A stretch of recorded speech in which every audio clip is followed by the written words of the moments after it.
Ready to get seriously better at pool?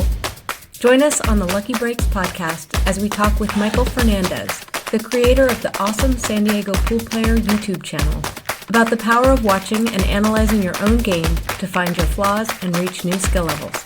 We hope you enjoy. Hi, everyone. Welcome to the Lucky Breaks podcast. I'm here with Michael Fernandez, and we are going to talk about how to learn by watching yourself play pool. So before we get into that, Michael, why don't you tell us a little bit about how you started on your amateur pool playing journey? Yeah. First of all, thanks for having me on the podcast. I'm really happy and honored to be here. In regards to my pool journey, I started when I was really young, 30 years ago. And I started playing on my first 9-foot table at my local recreation center. And it was just kind of love at first sight, love at first hit, to be quite honest. And, even my parents and my family were very supportive of that passion, and they saw it right away. And we ended up buying a 9-foot table for our backyard in our home. But the backyard was nowhere near as big as for the table clearance for it. So, I just always had that passion ingrained in me as a young kid. Mm-hmm. And that just was made even more prevalent as I grew older, watching more and more billiards on television. Mm-hmm. During that time, we had DVR.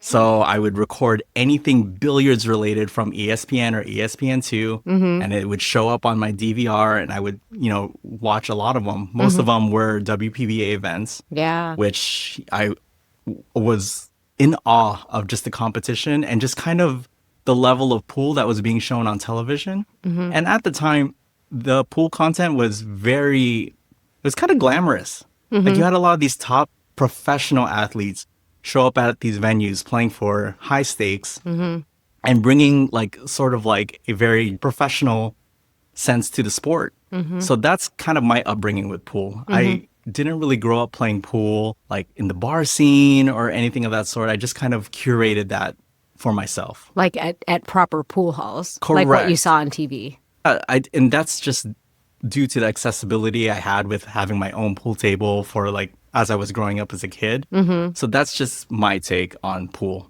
even to this day. Did you and your family play together? Honestly, no. And I think that's They bought it just for you? Yeah. It was. Oh my God. It was the weirdest kind of serendipitous kind of feeling because they had zero interest in it. But they saw my genuine interest in pool. And it was just one of those things where it was the perfect mix of me kind of playing by myself. Because I would just be at the table shooting shots and just hitting balls all the time and not really knowing what I was doing, but just enjoying the fact that, the instant gratification of hitting this ball and pocketing it and on to the next one. So that's just kind of where it all started. So were you trying to learn by watching the pros or reading books, or did you find a coach? How did you sort of get out of the I'm self-taught to getting a lot better? It's a great question. I think to this day, I'm very much self-taught, which is probably the reason why I'm super excited with the current state of pool being extremely accessible through YouTube or just through random live streams that you can see on social media.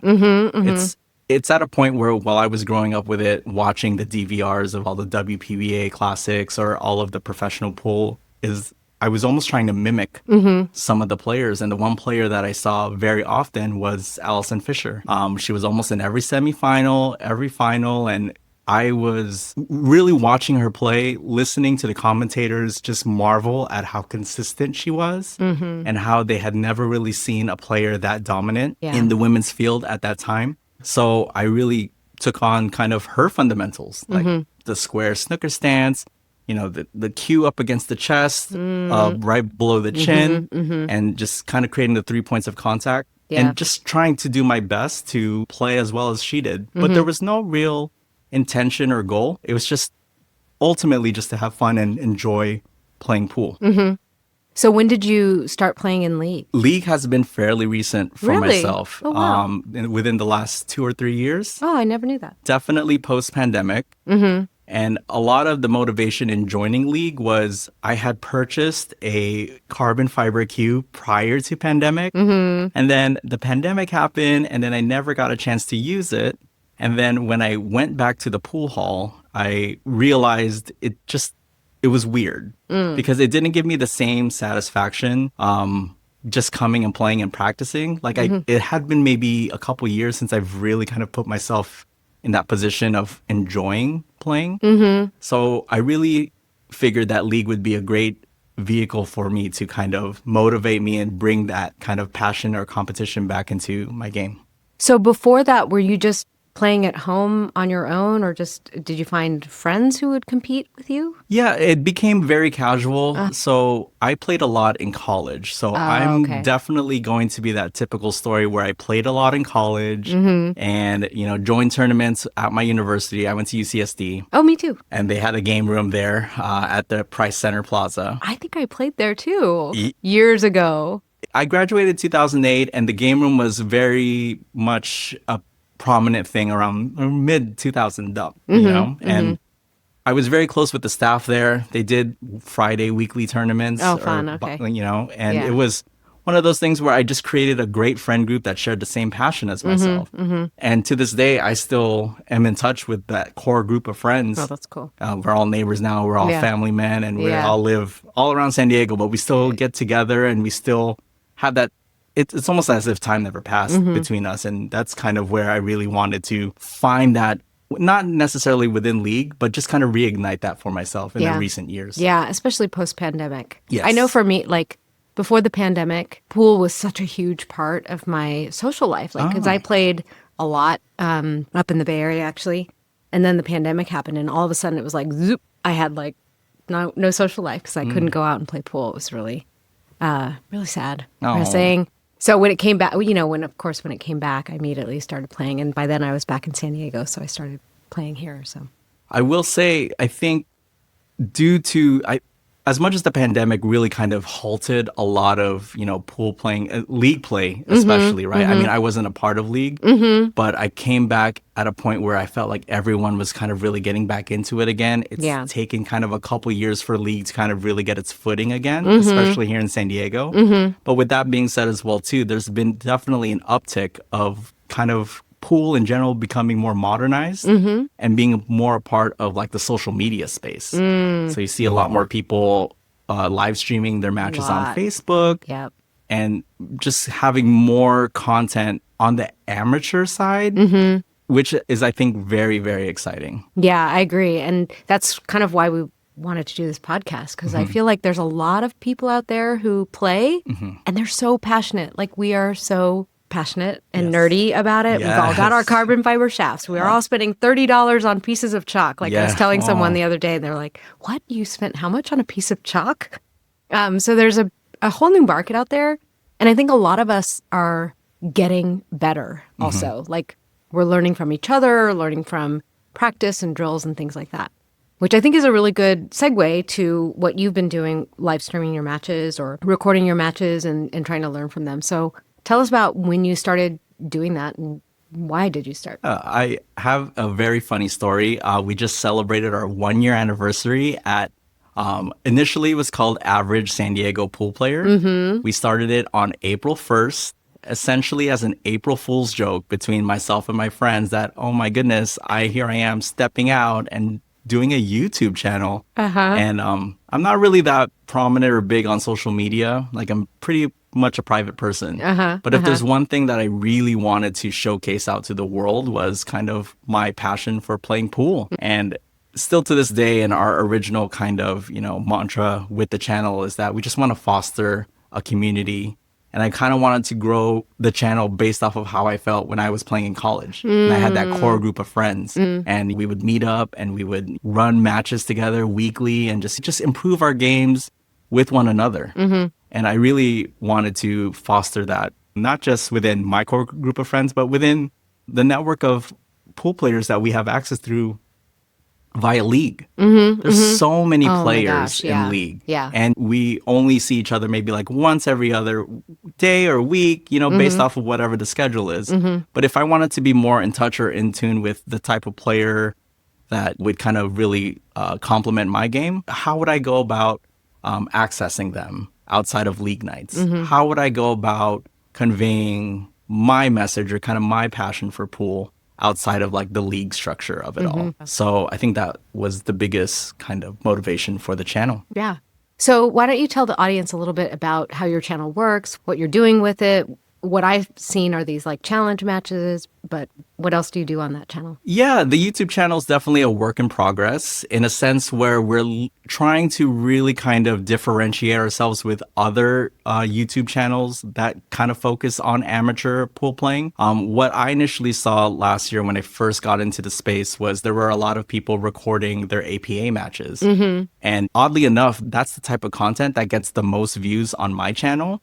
People love seeing that competition. And anything, I guess, remotely attached to the APA League also has a huge following behind it. Yeah. So what you'll see online on YouTube, especially, is a lot of localized leagues being recorded. And I think that's fair. And I think that's something worth watching because I think anybody at any skill level can kind of look and compare themselves with that skill level. And to have accessibility to that content is, I think, amazing. So what I wanted to bring to this space was more along the lines of the competitive level, but still amateur. Like, you know, in APA, I guess you would consider myself a higher skill level. What is your skill level? Skill level 7 for 8-ball and skill level 9 in 9-ball. Okay.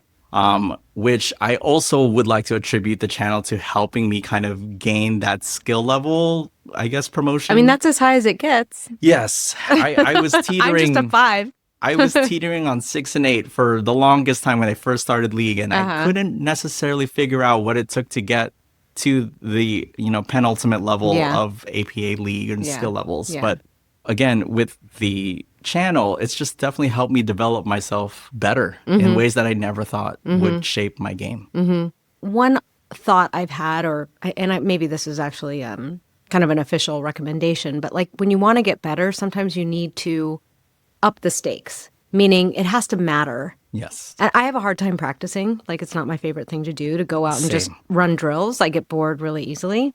So adding that competition probably really made a big difference. Yeah, the biggest thing about starting the channel and also kind of hand in hand participating in League was it definitely gave me a more introspective look at my game. I think I was always approaching the game at very much a surface level of like, oh, I can accomplish this or I can do this. This is what I'm capable of.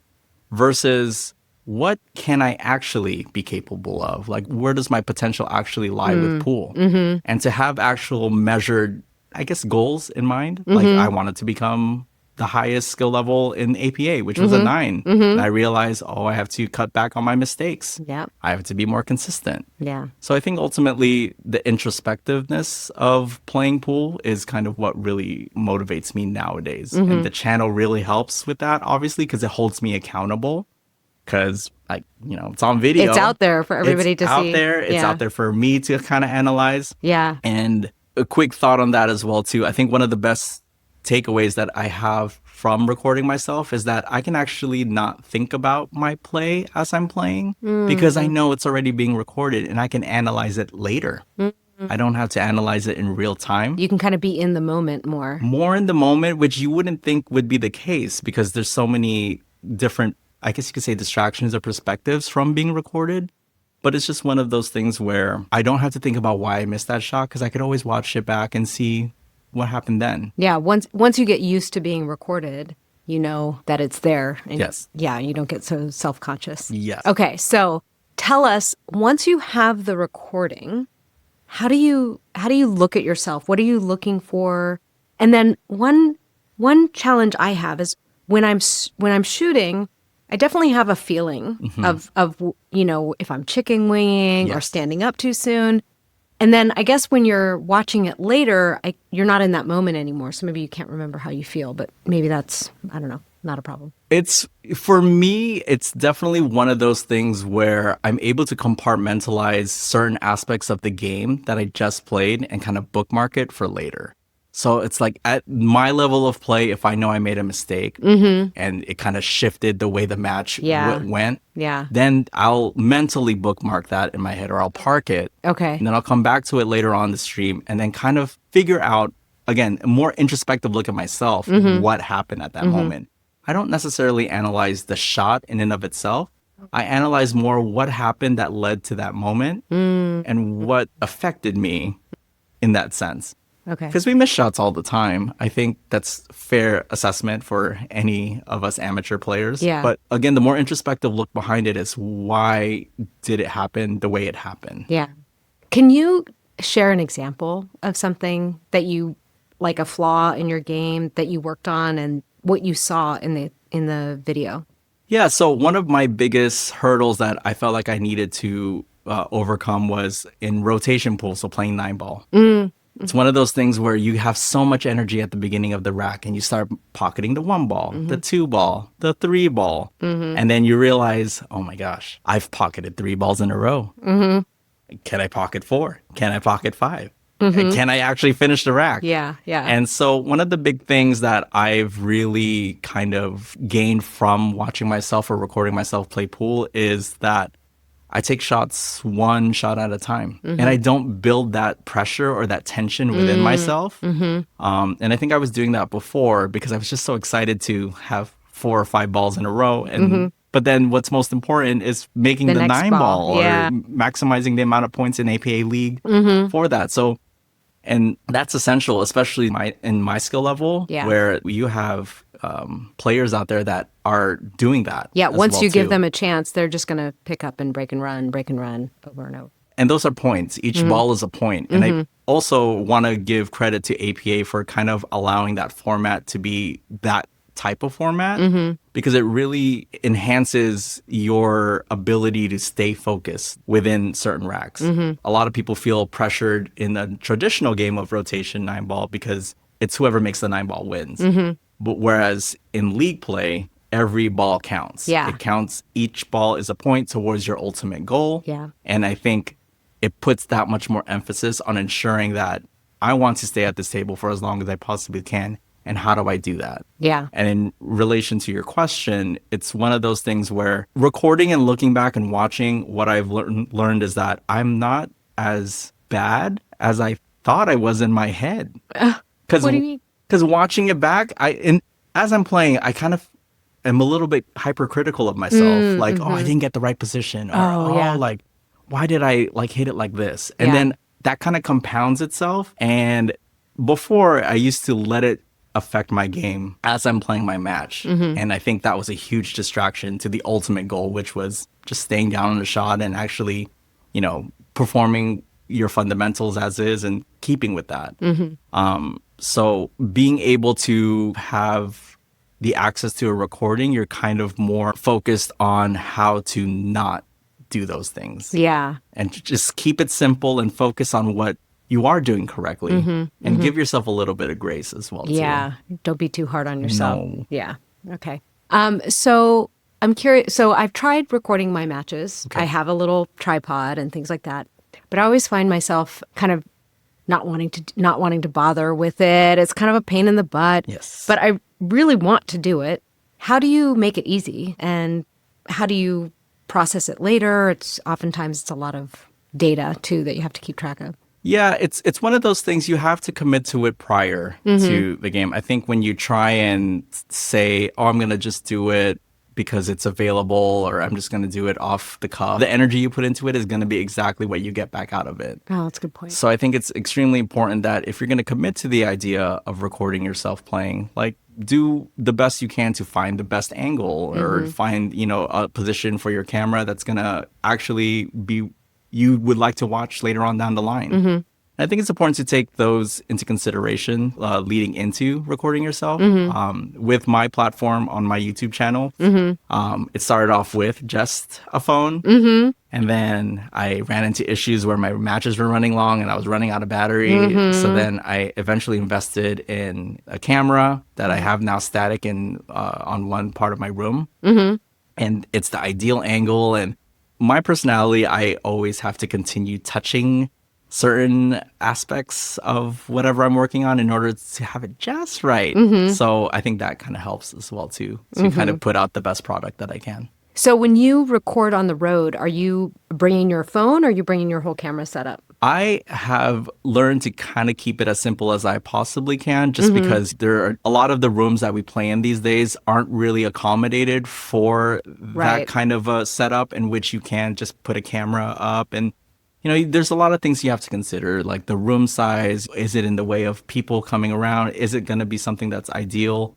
Sound-wise, visually. I always just keep a GoPro around. Oh, okay. I always feel like those have the best longevity for longer content, which is what we essentially film, Right. almost an hour long worth Yeah. of content. Yeah. And the best part about having GoPro is that they automatically upload it to the web if you have a GoPro subscription. And then I Okay. have access to the videos right away. Okay. And it's easy to get those onto YouTube and stuff. Correct. There's Okay. cloud storage, and then essentially I like to keep a lot of my content pretty remote, so that I don't have to do a file share, or I don't have to upload, because that takes a lot of time. Yeah. And the more I can cut back on that, the more content I can produce at the end of Yeah. the day. Yeah. So I'm curious. So, I'm a 5. I'm a team captain. I have lower skill levels on my team. I'm always wanting them to watch themselves play, Okay.